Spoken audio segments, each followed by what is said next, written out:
Hi friends, welcome to ETV campus stories. 2026 లో Germany వెళ్ళాలనుకుంటున్నారా? జర్మనీలో admission రావడం అంత సులభం కాదు. ఒక చిన్న తప్పు చేసినా మీ డ్రీమ్ యూనివర్సిటీ రిజెక్ట్ చేసే అవకాశం ఉంది. అందుకే ఈ 12 మంత్స్ ప్లాన్ ని ఫాలో అవ్వండి. October to November research and short listing. October నెలలోనే DAAD వెబ్సైట్ లోకి వెళ్ళి మీ కోర్సులను షార్ట్ లిస్ట్ చేసుకోండి. కేవలం కోర్స్ పేరు చూసి మోసపోకండి. సిలబస్ మరియు రిక్వైర్మెంట్స్ చెక్ చేసుకోండి. కనీసం 15 to 20 యూనివర్సిటీలను ట్రాక్ చేయడం వల్ల మీ అడ్మిషన్ ఛాన్సెస్ పెరుగుతాయి.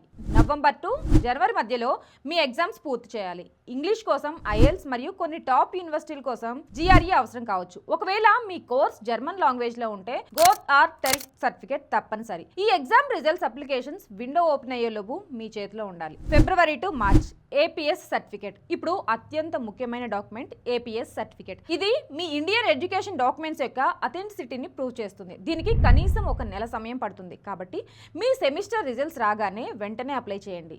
APS లేకుండా మీరు యూనివర్సిటీలో అప్లై చేయలేరు. మార్చ్ నుండి జూలై మధ్యలో అప్లికేషన్ విండో ఓపెన్ అవుతుంది. కొన్ని యూనివర్సిటీలు నేరుగా పోర్టల్ ద్వారా, మరికొన్ని యూని అసిస్ట్ ద్వారా అప్లికేషన్స్ తీసుకుంటాయి. గుర్తుంచుకోండి, ఎంత త్వరగా అప్లై చేస్తే అంత మంచిది. గడువు జూలై 15th వరకు ఉన్నప్పటికీ చాలా యూనివర్సిటీలు ఏప్రిల్ లేదా మేలోనే అడ్మిషన్స్ క్లోజ్ చేస్తాయి. June to August visa and blocked account. Admission రాగానే వెంటనే బ్లాక్డ్ అకౌంట్ ఓపెన్ చేయండి. సుమారు 11,900 యూరోలు డిపాజిట్ చేయాలి. ఇప్పుడు వీసా ప్రాసెస్ మారింది. మీరు ఆన్లైన్ లో CSP పోర్టల్ ద్వారా అప్లై చేసి ఆ తర్వాత VFS అపాయింట్మెంట్ లోకి వెళ్లాల్సి ఉంటుంది. ఈ ప్రాసెస్ లో ఏ మాత్రం ఆలస్యం చేసినా మీ సెమిస్టర్ మిస్ అయ్యే ప్రమాదం ఉంది. చూసారుగా, ఈ 12 మంత్స్ జర్నీని ఇప్పటి నుంచే స్టార్ట్ చేయండి. ఏవైనా సందేహాలు ఉంటే కామెంట్ చేయండి. జర్నీలో మీ హైయర్ ఎడ్యుకేషన్ డ్రీమ్స్ నెరవేరాలని కోరుకుంటున్నాను. All the best for your future.